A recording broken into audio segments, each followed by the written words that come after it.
You're listening to a Kumaran podcast.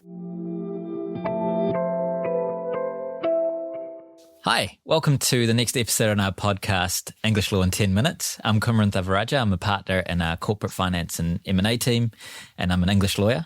And I'm Aleks Wolf, legal consultant here at Kumaran, working in banking and finance and also corporate M&A. Nice to be here. Great. And today we're going to talk about the distinction between warranties and indemnities under English law. Yep. So Aleks, tell us when should you be aware of this distinction, and maybe you can tell us a little bit about it. Yeah, absolutely. And, maybe early on we already see here a differentiation between English and Danish law. Under English law, our starting principle is something called caveat emptor, and this is buyer beware.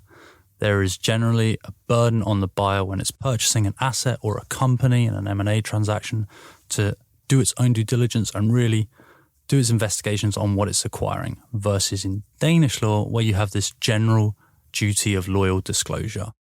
So what we see from this is in an English law SPA, you're going to get a much heavier warranty catalogue. Now, why do we have that? Well, that's because as well as warranties giving you a claim for breach of contract and damages, warranties are really there to elicit disclosure. They sit alongside the buyer's due diligence and they're there to try and cover the unknown risk and get some information.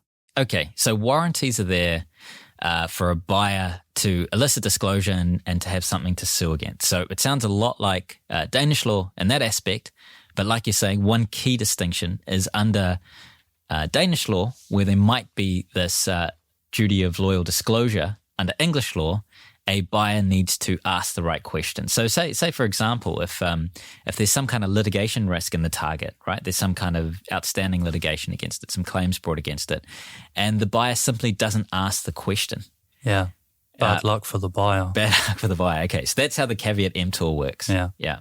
So you need to ask the right questions. That's why the warranty catalogues are so much longer. Whereas under Danish law, perhaps you'd say, there's a duty of loyal disclosure there for the seller to tell the buyer a little bit about that litigation. Exactly. Okay, so imagine I'm doing my due diligence and, I put this warranty in front of the seller and they disclose to me, well, here's a table showing all the sort of outstanding claims ongoing. Now what? And, my warranty doesn't sound like it's going to work, right? No, exactly. Like now the buyer's identified a known risk. There is a specific liability that it's going to need to protect itself, and it can't really rely on a warranty anymore because there's been disclosure against it. So that's where our indemnities come in. Indemnities are there to cover a specific known risk where you know what the liability is. And under English law, they're generally seen as a debt claim, which means in principle, you can get like-for-like recovery. The liability turns out to be 1 million kroners. You can get 1 million kroners back. Unlike warranties where we have these common law limitations on a warranty claim. So I guess like Danish law, you use your specific indemnities to cover known risk. However, one key distinction between English and Danish law is the fact that under English law, a breach of warranty claim is a breach of contract claim and is therefore subject to standard, common law breach of contract limitations, like the duty to mitigate, which would be on the buyer, and remoteness principles relating to the nature of the loss that the buyer is claiming for. However, an indemnity, like you're saying, isn't actually a breach of contract, is it? Because you're just writing in, here the seller will indemnify the buyer on the occurrence of a trigger event. Here the trigger event is certain claims being successful, right? So it is like you're saying here, it may be construed as a debt claim where arguably these breach of contract limitations may not apply. Exactly, and that's definitely the market practice we see in the contractual drafting as well. Typically, your indemnities aren't going to be subject to any of these contractual limitations, either time limits or the basket thresholds, things like that. Probably worth us delving in a little bit in the use of the word indemnity, because here we definitely see a difference between English law and Danish law. And for Danish lawyers working on an English law SPA, we're much more okay under Danish law to use the word indemnify. I will indemnify you for that loss, for a breach of warranty. That will really get an English lawyer's kind of eyes wide open, ears perked up, because when we say indemnity, we are seeing it as a like-for-like damages basis. So kind of a word of warning there. If you're peppering your contract with the word indemnify, you could inadvertently, if you're acting for the seller, be putting your warranties on an indemnity basis, which is not something you want to do. Yeah, okay. So because I guess you're saying because under English law, perhaps the scope of loss you can claim for is broader for an indemnity than a breach of warranty claim. It is used as a term of art, and you have to be careful when you write in the word indemnity. It goes in specific sections, and you're limiting the use. Whereas in, like you're saying, Danish law, SPA, sometimes you do see it used a more liberally. One thing we talked a little bit about was the process of disclosing against the warranties, right?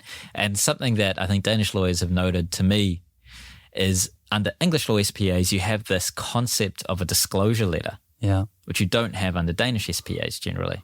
Maybe you can tell us a little bit about that. So the disclosure letter, it's not the most popular thing for a Danish lawyer acting for the sellers, but it's the market practice that's developed in the UK. Now, this is how the seller protects itself against warranties or any breach of warranty. It has to make the specific disclosures and deliver that to the buyer by way of disclosure letter. The disclosure letter itself is made up of two, a front end and a back end. Now, the front end will be the general disclosures. These are things that you might be able to see on public websites, like our company's house.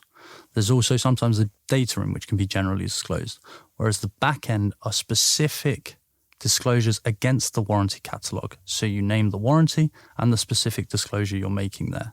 And the reason this is developed is because there is a lot of negotiation under UK law about what our definition of disclosed is. You will see a lot of back and forth over, is it truly, fairly, accurately disclosed with sufficient details to identify the nature and scope. It's the market practice that's developed, and it is a bit of extra work on the seller side.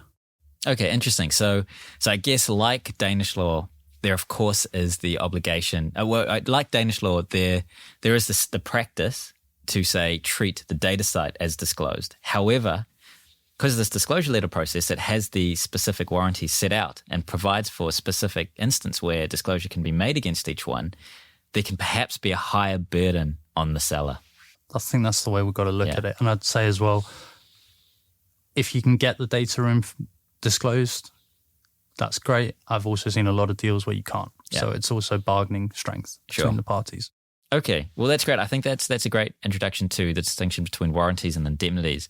And, if I was to sum up in 3 quick points, I'd say first key point is around this caveat emptor. So under English law, you need to ask the seller the right questions. This is sort of the purpose of the warranties and the due diligence process. And, as an aside, we do sometimes see Danish law SPAs will have the loyal disclosure sort of sweeper warranty in the warranty catalogue, where it'd say something like the seller has disclosed all material points. That's not something you'd see in an English SPA, of course. You want to have that sweeper warranty. So that's the first point around caveat emptor and that key distinction. And then secondly, I'd probably point towards our use of the word indemnity here between the way we use it under English law and the way we use it under Danish law.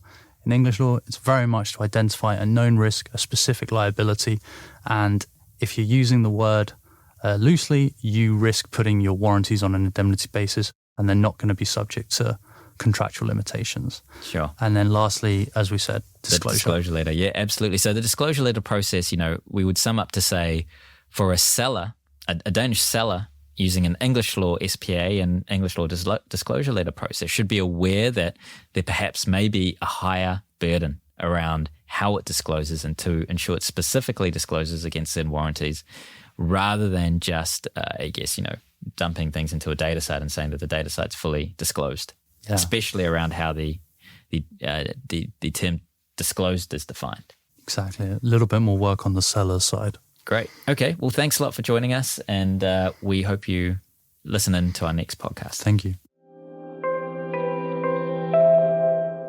You have been listening to a Kumaran podcast. The podcast reflects our legal specialist view of the current state of the law. Please be advised that the state of the law is always subject to change as new case law emerges.